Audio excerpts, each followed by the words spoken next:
นาทิเมสรณังอัญญังธัมโมเมสรณังวรังเอเตนะสัจวัคเชนะวัฏฏายะสัพพุทธัสสะเนธัมมังเมวันธัมมาเนนะยังพุทธังปฏิปันติมาสัพเพอันตรายามิมเหสุตัสสะติยัสสะ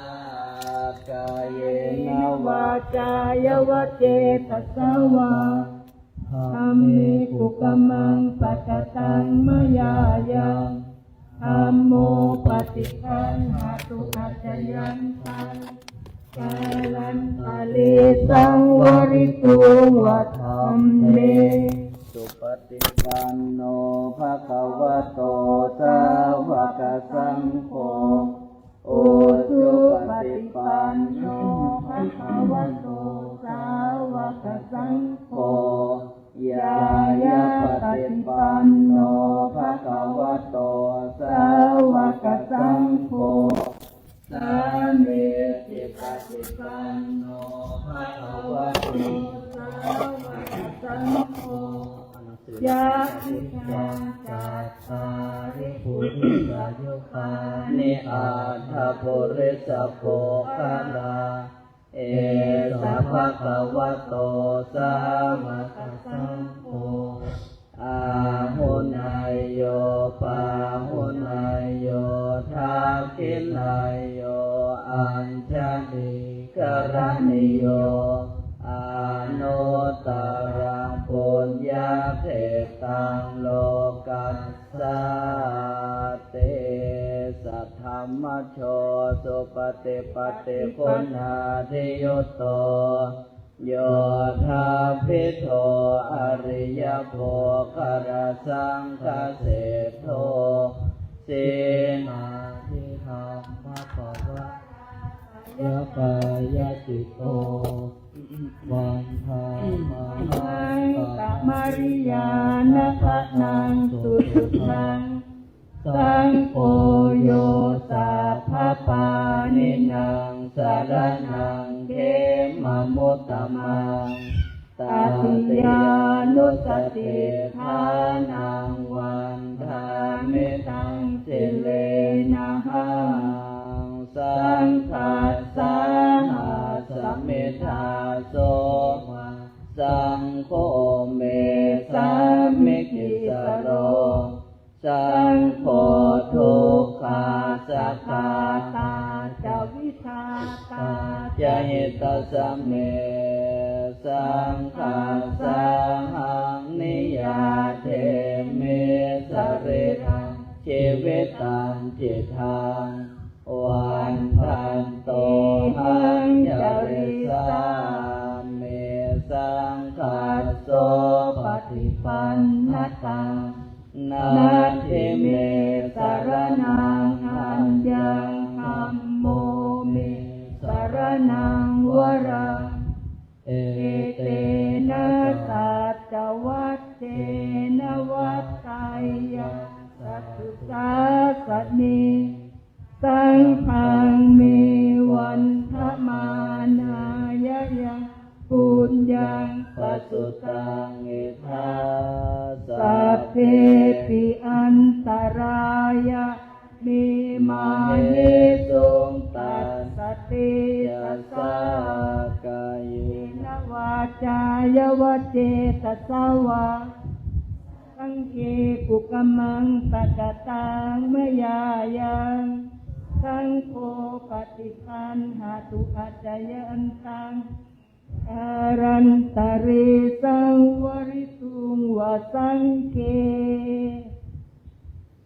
ต่อไปเปิดหนังสือหลักการชาวพุทธไปที่ท่องธาตุกรรมฐานเอาหนังสือมาให้พระอาจารย์ด้วย ธาตุกรรมฐานสี่ธาตุสี่คือธาตุดินเรียกปฐวีธาตุธาตุน้ำเรียกอาโปธาตุธาตุไฟเรียกเตโชธาตุธาตุลมเรียกวายโยธาตุธาตุอันใดมีลักษณะแข็งธาตุนั้นเป็นธาตุดิน ธาตุดินที่มีในกายนี้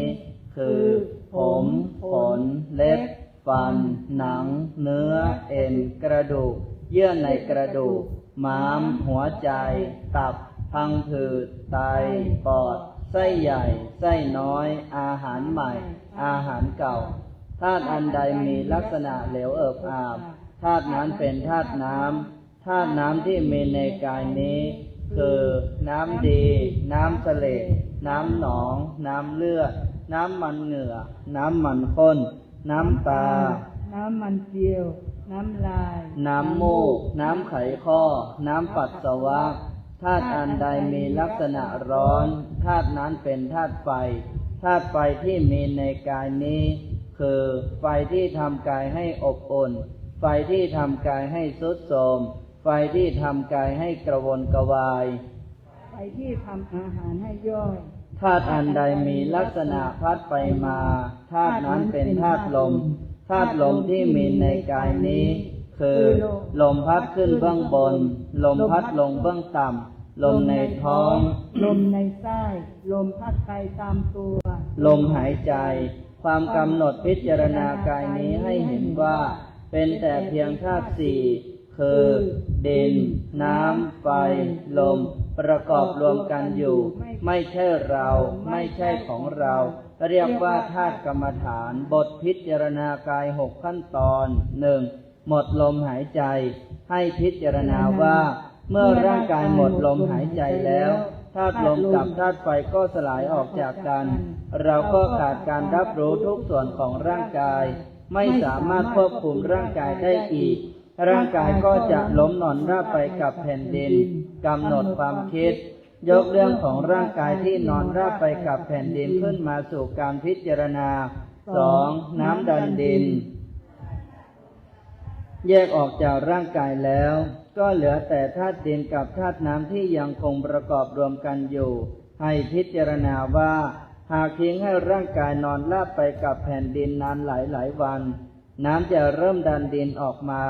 ร่างกายก็จะบวมพองขึ้นอืดเขียวช้ำตาถลนลิ้นจุกปากแขนขาบวมพองชี้ชูชันขึ้น 3. ธาตุดินแตกธาตุน้ำที่ดันดินออกมา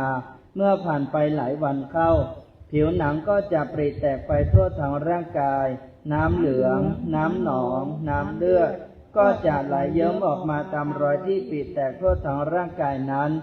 4. น้ำละลายดินเมื่อน้ำเหลืองน้ำหนองน้ำเลือดไหลออกมาตามรอยปริแตกทั่วทั้งร่างกายเนื้อหนังก็เริ่มเปื่อยเน่า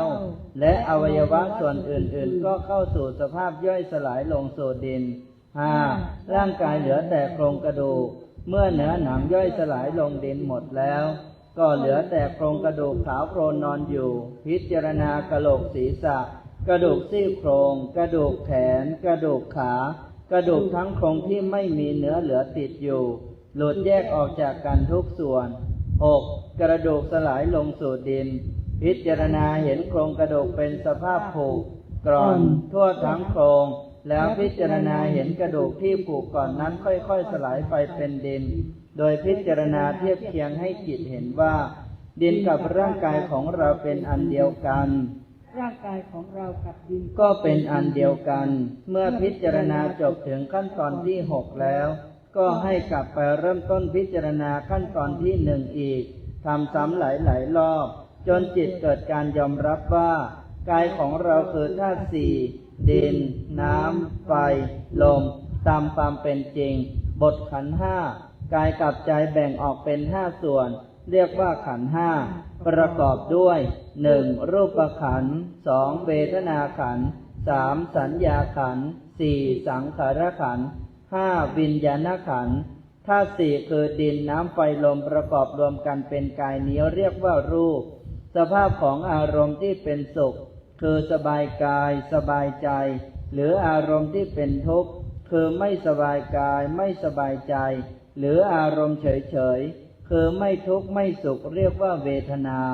ความจำได้การหมายรู้คือจำรูปจำเสียงจำกลิ่นจำรสจำการสัมผัสจำอารมณ์ที่เกิดกับใจได้เรียกว่าสัญญาเจตสิกธรรม คือสิ่งที่ปรุงแต่งใจเป็นส่วนเดียวเรียกกุศลเป็นส่วนชั่วเรียกอกุศลเป็นส่วนกลางไม่ดีไม่ชั่วเรียกอัพยากตะเรียกว่าสังขารการรับรู้ทางตาทางหูทางจมูกทางใจเรียกว่าวิญญาณขันธ์ห้านี้กล่าวโดยย่อแบ่งเป็นรูปกับนามธาตุสี่จัดเป็นรูปเวทนาสัญญาสังขารวิญญาณจัดเป็นนามภวโตสัมภมังคลังรังบันเดวตาสัพพพุทธานุภาเวนัสสัทธาโสทิภวันตุเตภวตุสัพอรังราคันตุสัพพเทวตาสัพพธรรมานุภาเวโสทิภวันตุเตภวตุสัพพมังคลังรังวัตตาสัพพสังฆานุภาเวนัสสัทธาโสทิภวันตุเตขอให้จิตของข้าพเจ้าขอให้จิตของข้าพเจ้าดับสงบนิ่งดับสงบนิ่งอยู่ในพองหนอยุบหนออยู่ในพองหนอยุบหนอหายใจเข้าท้องพองหายใจเข้าท้องพองภาวนาว่าพองหนอภาวนาว่าพองหนอหายใจออกท้องยุบหายใจออกท้องยุบภาวนาว่ายุบหนอภาวนาว่ายุบหนอ3 หนและ 7 หน3 หนและ7 หน100 หนและ1,000 หน100 หนและ1,000 หนด้วยความไม่ประมาทด้วยความไม่ประมาทตั้งแต่บัดนี้ตั้งแต่บัดนี้เป็นต้นไปเถิดเป็นต้นไปเถิด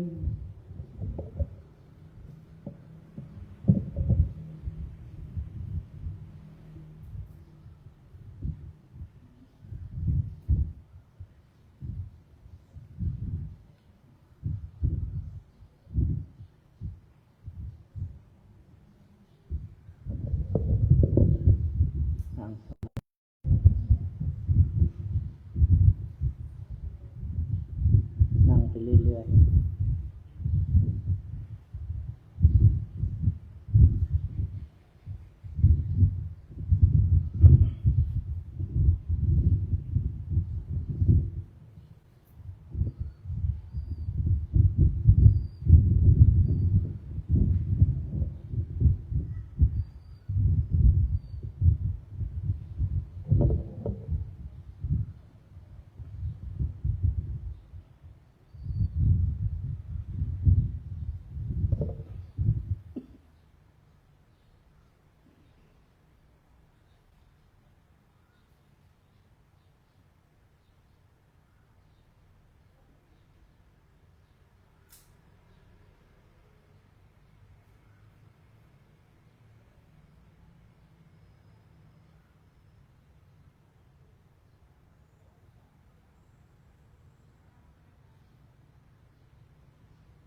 ทโธอะระหัง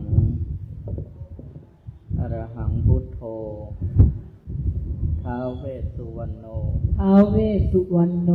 พุทโธอะระหังพุทโธอะระหังกัมมัตโตเมตังธัมมัสโธเมตังกัมมพันธนังธัมมะทนังชีวิตตังให้ไปจุติ ชีวิตตังให้ไปจุติ ให้ทุกชีวิต ให้ทุกชีวิต ทุกจิตวิญญาณ ทุกจิตวิญญาณ จงไปผุดไปเกิด จงไปผุดไปเกิด ขออำนาจพระพุทธพระธรรมพระสงฆ์ขออำนาจพระพุทธพระธรรมพระสงฆ์จงบันดาลบุญ จงบันดาลบุญที่ข้าพเจ้าได้ระลึกพระรัตนตรัยที่ข้าพเจ้าได้ระลึกพระรัตนตรัยและได้ปฏิบัติและได้ปฏิบัติวิปัสสนากรรมฐานวิปัสสนากรรมฐานขอจงเป็นปัจจัยขอจงเป็นปัจจัยให้ข้าพเจ้ามีความสุขให้ข้าพเจ้ามีความสุขปราศจากความทุกข์ปราศจากความทุกข์ไม่มีเวรไม่มีเวรไม่มีภัยไม่มีภัยอยู่เป็นสุขทุกเมื่ออยู่เป็นสุขขอเดชะตั้งจิตอุทิศผลขอเดชะตั้งจิตอุทิศผลบุญกุศลนี้แผ่ไปให้ไพศาลบุญกุศลนี้แผ่ไปให้ไพศาลถึงบิดามารดาครูอาจารย์ถึงบิดามารดาครูอาจารย์ทั้งวงวานญาติมิตรสนิทกันทั้งวงวานญาติมิตรสนิทกันคนเคยร่วมการงานกันทั้งหลายคนเคยร่วมการงานกันทั้งหลายขอให้ได้ในกุศลผลของฉันขอให้ได้ในกุศลผลของฉันทั้งเจ้ากรรมนายเวรและเทวันทั้งเจ้ากรรมนายเวรและเทวันขอให้ท่านได้กุศลผลนี้เถิดขอให้ท่านได้กุศลผลนี้เถิดสาธุอนุโมทามิโยคีทุกท่านกราบพระอาจารย์ค่ะอัญชลีวันทาอภิวาอัญชลีวันทาอัญชลีวันทาอัญชลีวันทาอัญชลีพุทโธธัมโมสังโฆอายุวันโนสุขังพระลังสาธุโมทนาสามเณรทุกรูปโมทนาญาติโยมท่านทั้งหลาย ผู้ปฏิบัติโยคีทุกท่าน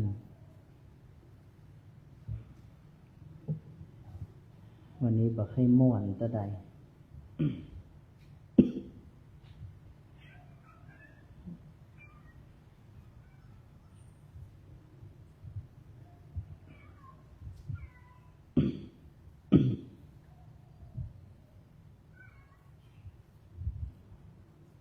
ถ้าฝนตกนี่จะหายใจลำบาก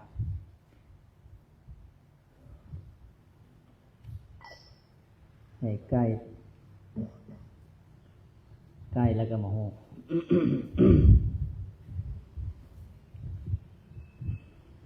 มันจึงมาม่วนนี่อย่างก็มาม่วนสวดมนต์ก็มาม่วนนั่งก็มาม่วนก็จะมาม่วนไปเดี๋ยวนี้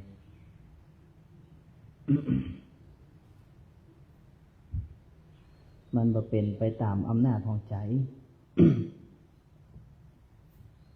ธาตุมันแปรปรวนนะ มันอึดอัดไปหมดนะแล้วสภาวะใจนี่มันก็มันมาม่วนมันมิ่งขึ้นมางดงิดมันงดงิดขึ้นมามันเป็นอารมณ์ขึ้นมาแสดงว่าอารมณ์นี่มันไม่ได้เกิดแต่สิ่งอื่นมากระทบอย่างเดียวบางทีมันเป็นไปเพราะธาตุในตัวของเรามันแปรปรวนแต่อารมณ์นี่มันเป็นธรรมชาติม่วนก็รู้ว่ามันม่วนบ่ม่วนก็รู้ว่ามันบ่ม่วน บังคับบงการมันไม่ได้แต่เรามีหน้าที่หูมันถ่ายเทมันถ่ายเทโดยการบ่ไปบังคับมันหูตามสภาวะที่มันเกิดขึ้นเวลาคนป่วยบ่สบายนะมันมิ่งใครไม่ต้องมายุ่งตัวไปอยู่ไกลๆที่มันมิ่งเนี่ยไม่ใช่เพราะว่ามันเป็นเรื่องผิดธรรมชาติมันเป็นตามธรรมชาติโลภกาโกรธกาหลงกาโมนี้เป็นอารมณ์ตามธรรมชาติไม่ได้เป็นเรื่องผิดธรรมชาติเพราะนั้นพระพุทธเจ้าสอนให้ดูตรงๆหลายครั้งหมู่เฮาท่านทั้งหลายในฐานะผู้ปฏิบัติเวลาสิ่งพวกนี้มันเกิดขึ้นเฮาก็อยากจะสงบอยากจะสงบเตสังบุปสมโมสุโขการเข้าไปสงบในสังขารนั่นแหละคือความสุขอย่างยิ่งการเข้าไปสงบในสังขารก็คือบ่ปรุงแต่งมองมันตรงๆอย่างพระอาจารย์ประเด็นนี้ก็มองมันตรงๆก็ให้หมู่เฮาทั้งหลายได้หันว่านี่มันเป็นธรรมชาติบ่ปิดบ่กั้นมันแต่มันจะค่อยดีขึ้นถ่ายเทมันออกมามันต้องไปคิดว่ามันจะดีจะงามมันต้องดีมางามเวลามันถ่ายเทอารมณ์นี่หน้าก็ต้องมางามเสียงก็ต้องม่วนมันเป็นอย่างนั้นอันนี้คือสำแดงให้หมู่เฮาผู้ปฏิบัติทั้งหลายได้หันว่าธรรมนี่มันเป็นอย่างนี้ธรรมะนี่มันเป็นอย่างนี้มันเป็นความจริงที่เฮาตุกอยู่เนี่ยเพราะเฮาบ่ฮู้ความจริงที่เกิดขึ้นอย่างถ้าเป็นตะกอนถ้าเป็นอย่างอี้ก็บ่ม่วนอะไรจะลงวิหารไปละขี้ค้านอู้ตัวบ่เคยอู้กับไผมันมีแต่นี้อาตมาภาพก่อนเลือกที่จะนั่งอยู่ตรงนี้เพื่อให้ญาติโยมทั้งหลายได้หันว่าอารมณ์มันเป็นแบบนี้แต่เราไม่ต้องไปห้ามมันแต่เราค่อยๆหูมันการหูอารมณ์นั่นแหละมันจะดับอารมณ์หูอารมณ์นั่นแหละจะดับอารมณ์ไม่ใช่ใครดับมันถ้าใครดับมันบ่ม่วนมันซึ่งบ่ม่วนมันจะเป็นอาสวะอยู่ตั้งในทีนี้จะกลายเป็นคนขี้มิ่งคนที่ขี้มิ่งนี่เพราะว่าเวลามิ่งเนี่ยเก็บมันลงไปบอกทายมันออกมาแต่การทายมันออกมาไม่ใช่ว่าไปทำตอบต่ออารมณ์แต่เวลามันมิ่งมามันต้องม่วนตบได้ก็ตบนะเตะได้ก็เตะอันนั้นถ้าเธอทำตามอารมณ์ก็จะเป็นแบบนั้นแต่เฮาหูอารมณ์เฮาบ่ทำตามอารมณ์หมู่เฮาจะหันคนป่วยเนี่ยมันม่วนไม่ใช่ว่าเพิ่นเป็นคน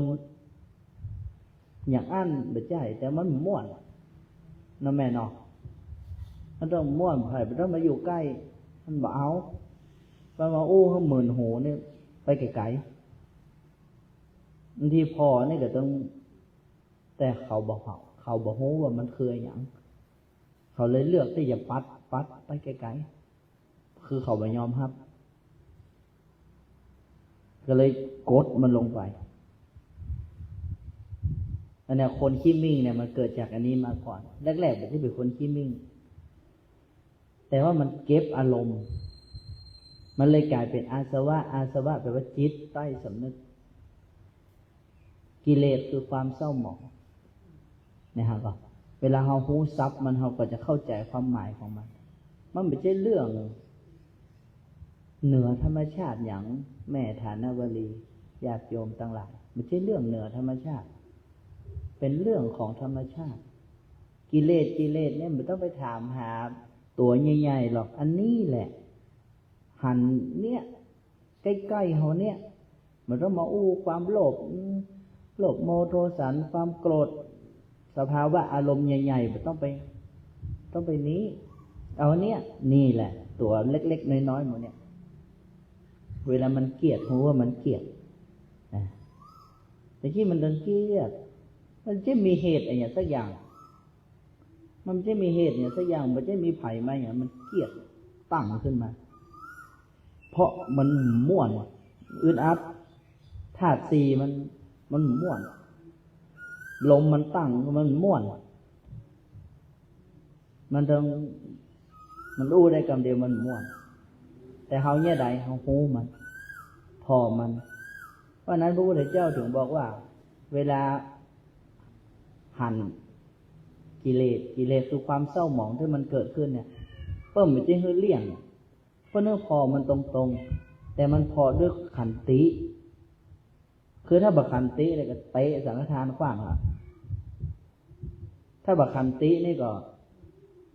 เตียวลงไปละม่วนละต้องเอาอย่างกับไผ่สักคนแต่นี่เขามีขันติอดทนพอมันอดทนพอมันในสถานญาติโยมจำเมื่อดีว่าเวลาเพิ่นเดินทำเนี่ยเพิ่นเดินอีกไม่ต้องไปถามหาโอ้กิเลสมีที่ไหนเฮาแค่ปะเฮาแค่ลองเฮาแค่หันเฮาแค่เฮียนโหมันเนี่ยกิเลสอ่ะนี่กิเลสจะไปหาตัวใหญ่ที่ไหนแต่สถานว่ากิเลสมันเป็นอย่างไรตัวมันดำๆกุมมุมตัวใหญ่ๆกันไม่ใช่นะนี่แหละอาสวะนี่แหละกิเลสเนี่ยตัวเนี่ยเดี๋ยวนี้มันมีละฮะพอหันมันปุ๊บมันขี้อายกิเลสนี่โลภก็ดีโกรธก็ดีหลงก็ดีนี่นะพอมันย้ำโกรธนี่คือความโกรธกำลังเกิดขึ้นกับจิตกำลังมีความโกรธกำลังปรุงแต่งจิตกำลังถูกความโกรธปรุงแต่งหูเป็นเหตุดับเป็นผลใครดับตุกคือหูตุกในวิธีมันอย่างเวลาเขาปองยุบเนี่ยเขาจะต้องการหันแก้วหันแสงอย่างเนิ่มแต่สถานปองยุบเนี่ยโยมใครสงบเนี่ยอันนั้นมันจะบ่สงบถ้าใครสงบมันจะบ่สงบแต่ถ้าปล่อยไปสงบก็จ้างบ่สงบก็จ้างเกียดก็จ้างบ่เกียดก็จ้างนั่นแหละความสงบจะเกิดขึ้นไม่ห่างหรอกนี่มันง่ายเอาป่านนี้ถ้าเข้าใจมันแล้วแต่ถ้าบ่เข้าใจเนี่ยศรัทธาเหยนั่งถ้าสุดตีนี่นะเอาตึกแก๊กนี่นะไปตึกสุทธาวาสพรหมกันนะจะบอกนะถ้านั่งแล้วโมโหเรื่องนี้เนี่ยนะไปหมอกพรหมจันสุทธาวาสตอนนั้นจำไว้นะอันนี้ว่าสุดเต็มแม็กนะถ้าบัดเต็มเนี่ยดีกันได้ก็เทวดาแต่วันนี้ตอนนั้นจะบอกได้ลูกคเทวดาภูมิเทวดาเนี่ยได้แต่อันน่ะมันจะหมายความว่านั่งกดทับอารมณ์ตัวเก่าแล้วมันจะหันมรรคหันผลบัดนี้พระพุทธเจ้าไม่ได้ให้กดทับอารมณ์แต่ดูอารมณ์ตามความเป็นจริงตรงเพราะนั้นอาตมาภาพก็เวลามันมีสภาวะธรรมอย่างก่อนเอามาเป็นครูสอนสถานวันนี้มันสำแดงอาสวะธรรมอย่างนี้เกิด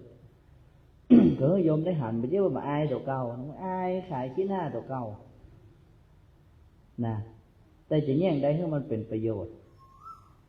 นั่นแหละเปิ้นฮ้องว่าหล่อมันถ้ามันมีกิเลสเขาจะรู้วิธีดับกิเลสได้อย่างไรมามีปัญหามามีอุปสรรคเขาจะรู้วิธีขจัดปัญหาอุปสรรคได้อย่างไรฉะนั้นนั่นหมายความว่ามันเกื้อกูลกันไอ้บดีเนี่ยมันจุงดีและไอ้ดีก็จุงบดีเหมือนกันมันเกื้อกันแต่สติปัญญาเขาจะมอกได้เนี่ยธรรมะมันจะมีอย่างนอกเหนือจากนี้มีแต่เนี่ยทุกขะนิโรธคามินีปฏิปทานหนทางอันจะดับทุกข์เนี่ยคือหันตัณหาของตัวเก่าแล้วดับตัณหาของตัวเก่าแต่กี้ที่มันเกลียดหันได้ตัณหามันเกิดไม่หยังมันเป็นไอ้หยังมันเนี่ยหยังดับลงไปแหละกามตัณหาภวตัณหาวิภวตัณหาเกิดพร้อมกันบีบคั้นเพื่อให้มันสำแดงอารมณ์ออกมาเพื่อที่เราจะกระทำตอบต่ออารมณ์ คนทั้งหลายทั้งปวงที่กระทำตอบต่ออารมณ์ที่หุนหันพลันแล่นทำเป็นคนสิ้นสติเนี่ยเพราะว่าบัดสามารถมีความอดทนดูจิตใต้สำนึกหรือว่ากิเลสที่มันปั่นใจเขาได้เขาก็เลยแม่หรอมันจะออกมาหมดอะธาตุมันออกมาหมดเนี่ยมาแปลงหน้างามๆเนี่ยมันต้องแปลงบัดได้เพราะธาตุนี่มันไม่ใช่ตัวเฮามันอนัตตาไม่ต้องไปถามหน้าดีตาดีมันเนี่ยไม่ได้มันเนี่ยไม่ได้เพราะมันเป็นธาตุสี่อารมณ์เวลามันเกิดขึ้นเนี่ยธาตุสี่มันก็ไปตัวของมันเวลาเขามีความโกรธธาตุสี่หน้าแดงตาแดงหน้าอย่างยักษ์นี่เขาไม่ใช่คือมันหน้ายักษ์หลูกแต่มันม่วนนะมันก็แสดงอันเนี้ยรูปประขันแสดง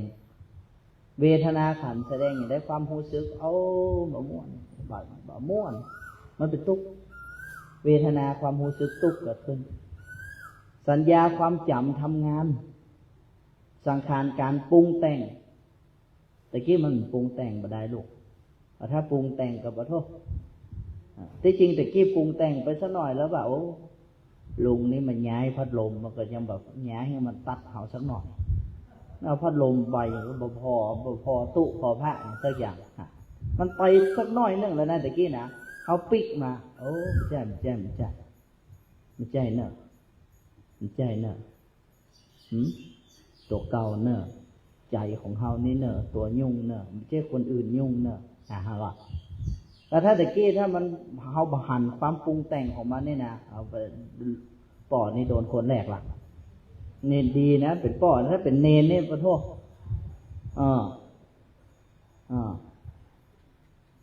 นี่นะถ้าเป็นปอดถ้าเป็นเนนเนี่ยแก้ตะกี้เฮายังหันแล้วก็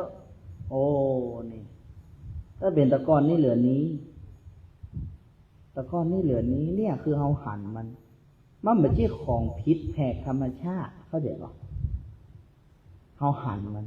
สังขารมันทำงานวิญญาณมันทำงานมันรับรู้เข้ามามันทำงานอย่างไรมันหูตาหูจมูกลิ้นกายใจมันทำงานตามันหันตะกี้ตามันหันหูมันได้ยิน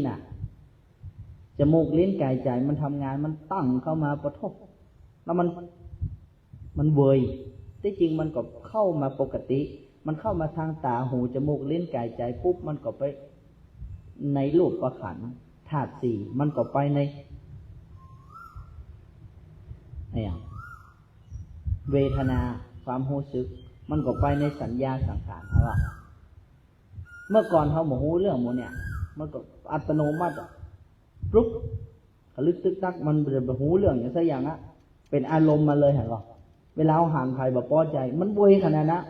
ปุ๊บเดียวบ่ได้ซึ่งพอเฮาหูขันห้านี้ปุ๊บมันเงี้ยได้มันจะก้อยๆหั่นเป็นชิ้นมันจะสโลโมชั่นมันจะสโลเข้ามาทีนี้เฮาก็จะดับมัน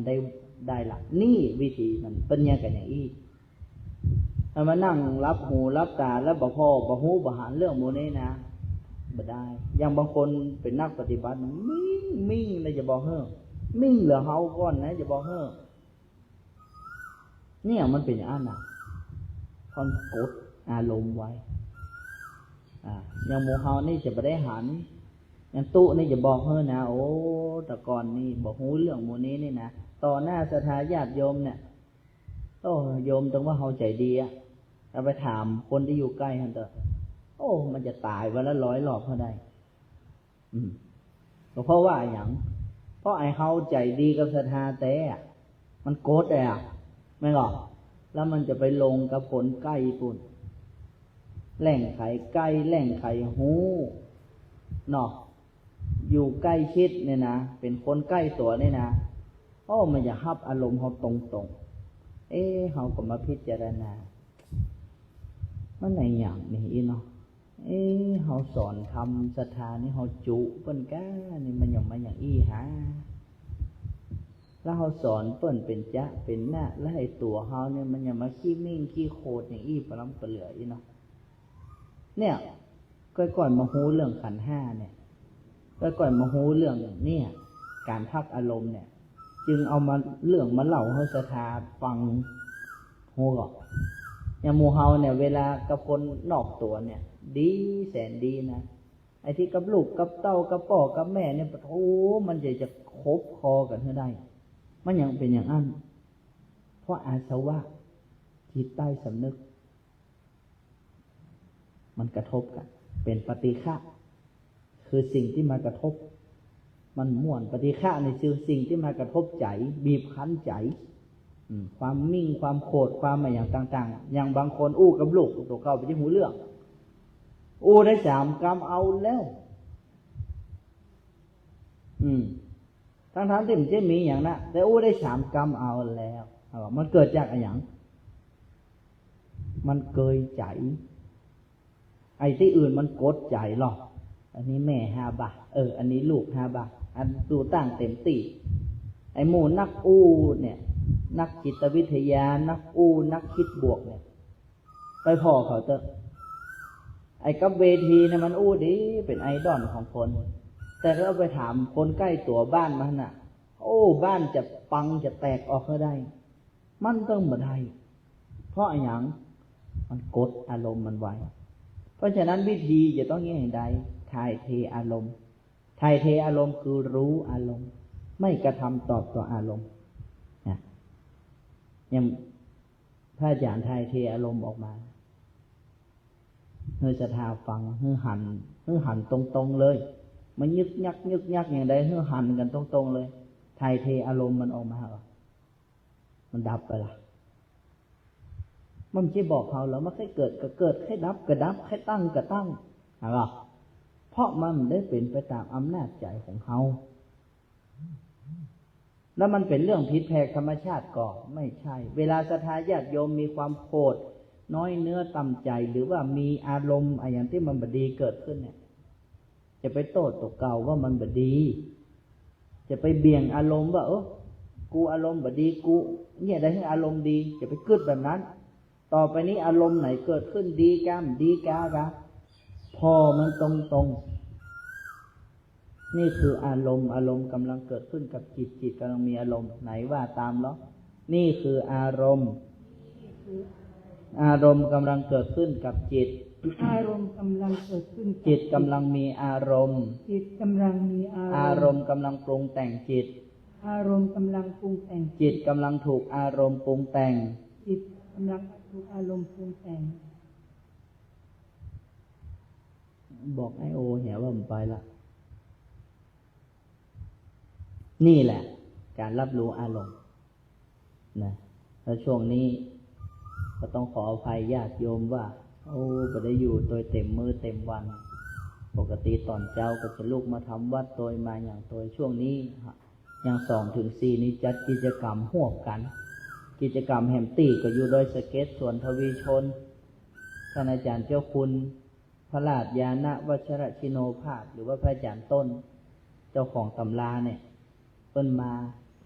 อันนี้เอาละอ่อนวัยรุ่น50 กว่าชีวิตไปนอนแฮมแก้มมือศึกษาธรรมะมันเอาเข้าไปในจิตในใจเอาไปใจได้ช่วงนี้ก็เลยอิดเดี๋ยวไปวันพุธมะเจ้าก็เอาละวันพุธมะเจ้าก็ได้ไปวันพุธมะเจ้านี่สีไทยจะได้ขึ้นกับอลากรรมฐานเจ้าหน่อยแต่ว่าพูดเนอะศรัทธาจะออกไปกับพวกที่เข้าแล้วแต่มะเจ้านี่จะลากรรมฐานให้ก่อนก็วันพุธมะเจ้านี่ก็ถ้าจะ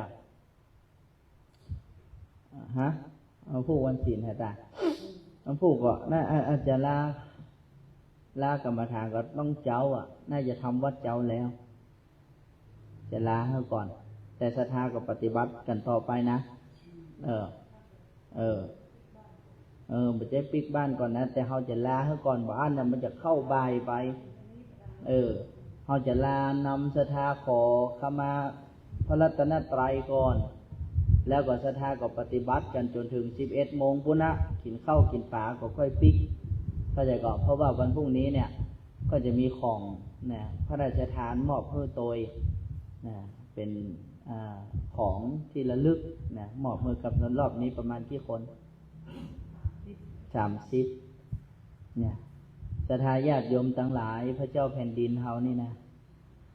เป็นฮักประชาชนเนอะฮักแตะฮักบาทบ่เคยหูมาก่อนว่าพระเจ้าแผ่นดินจะฮักศรัทธาประชาชนขนาดนี้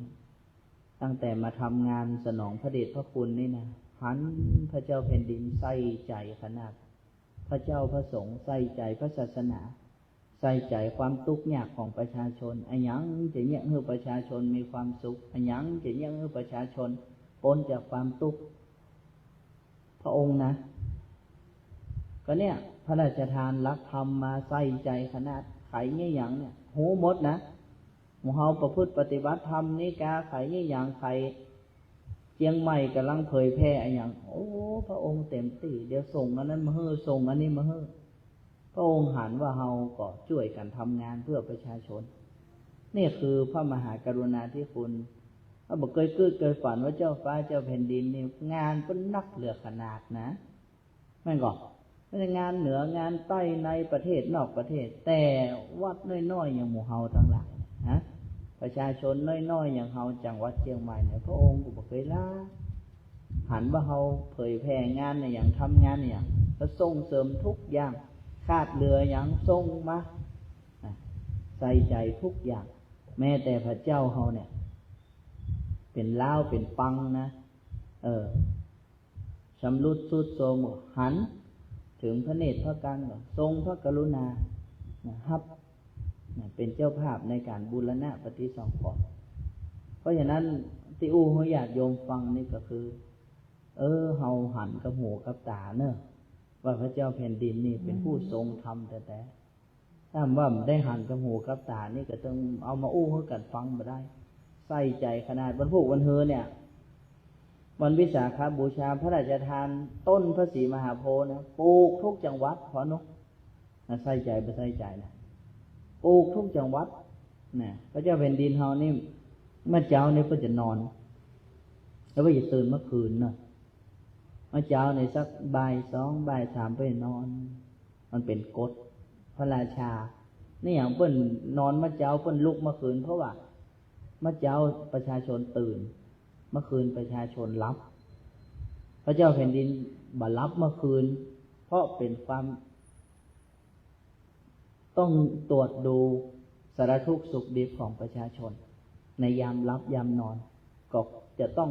คุ้มของป้องกันภัยนะครับเขาไม่เคยหูมาก่อนแค่หามาหูบอกพระเจ้าแผ่นดินบ่รับเมื่อคืนนะจะบอกเราเนี่ยญาติโยมต่างหลายพอเนาะเนี่ยความฮักของพระธรรมมราชานะพระเจ้าแผ่นดินของเขาล่าสุดในหันหูไปที่ภูฏานเนาะโอ้บ้านอื่นเมืองอื่นละซ้ำละสายจะแกงจะฆ่ากันให้ได้เนาะแต่ประเทศน้อยๆบนโลกใบนี้2ประเทศอยู่กันอย่างพี่อย่างน้องหันแล้วปลื้มปีติใจศรัทธาญาติโยมทั้งหลายเพราะฉะนั้นหมู่เฮาในฐานะประสบนิกรชาวไทยนับว่าเป็นบุญวาสนาอาตมาภาพไปแล้วขนคิงลุกโอ้บักเกิดบักฝันว่าจะได้หูได้หันเรื่องโมนี้บักเกิดบักฝันว่าจะได้สนองพระเดชพระคุณพระราชาของประเทศเรา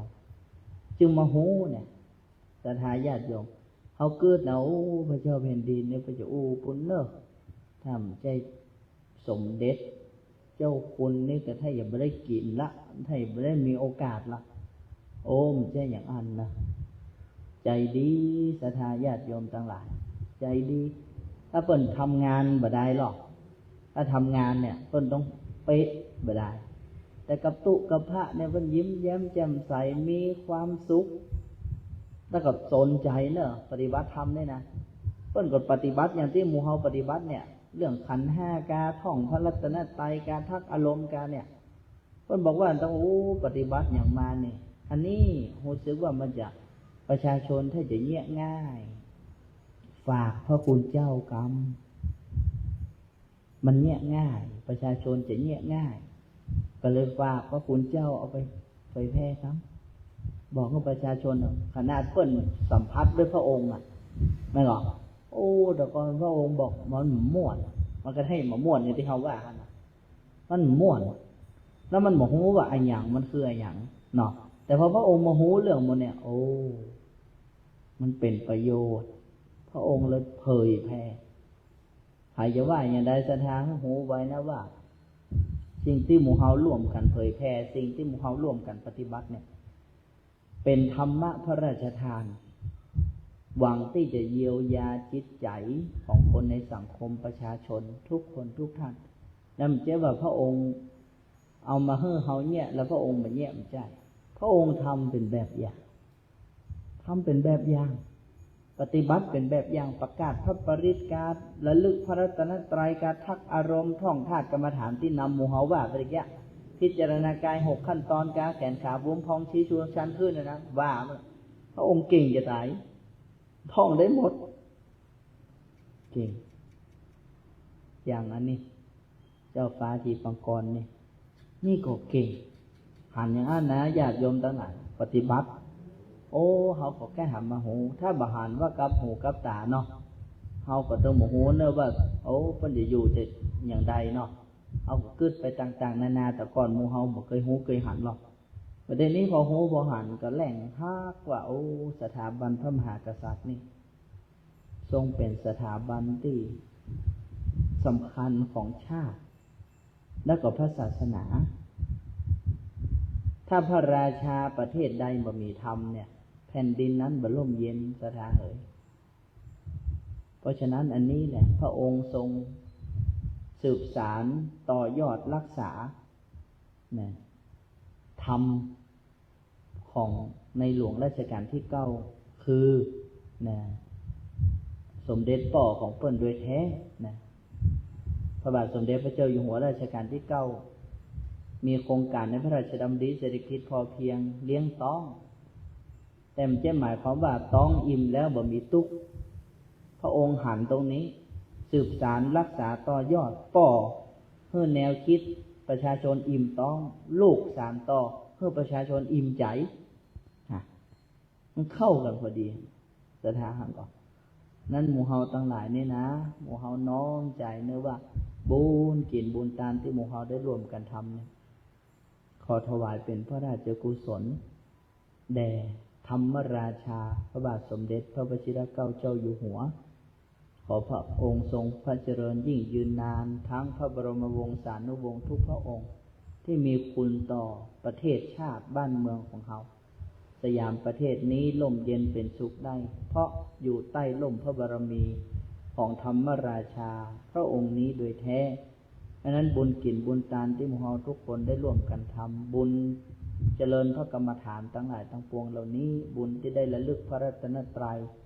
บุญที่ได้มาโหพระสัทธรรมแห่งพระสัมมาสัมพุทธเจ้าขอถวายเป็นพระพรชัยมงคลแด่พระองค์ตลอดจนถึงพระบรมวงศานุวงศ์ทุกพระองค์อุทิศเป็น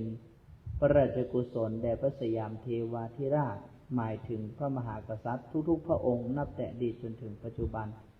เทพยุดาเจ้าทั้งหลายที่รักษาทุกศาลหลักเมืองของจังหวัดทั่วประเทศไทยขออำนาจแห่งพระพุทธพระธรรมพระสงฆ์คุณงามความดีที่หมู่เฮาทุกคนได้ร่วมกันและลึกนี้อุทิศแผ่ผายใยบุญเป็นข้าวทิพย์เป็นน้ำทิพย์เป็นอาภรณ์ทิพย์เป็นวิมานทิพย์เป็นความสุขแก่ชาวทิพย์เหล่านั้นเพื่อได้โมทนารับทราบหากแม้นว่ามีทุกข์ขอพ้นจากทุกข์แม้นอยู่ดีมีสุขขอจงสุขนี้ขึ้นไปบุญกินบุญทานปกห่มหมู่เฮาทั้งหลายได้รู้แจ้งแทงตลอดและเข้าถึงมรรคผลพระนิพพานรู้แจ้งแทงตลอดในอริยสัจสี่รู้ทุกข์รู้เหตุแห่งทุกข์รู้ทางดับทุกข์รู้วิธีการดับทุกข์คืออริยมรรคมีองค์8อันเป็นหนทางแห่งการดับทุกข์ทุกประการจัตตาโลธรรมาวัฏันติอายุวโนสุขังพระลังขอเชิญสาธุสาธุ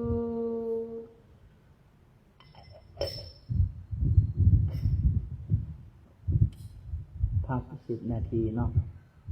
เดี๋ยวขึ้นมาปฏิบัติแม่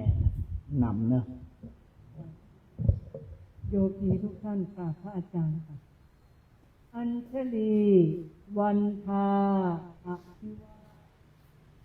อัญชลีวันทาอภิวา อัญชลีวันทาอัญชลีวันทาอัญชลีสัก10 นาที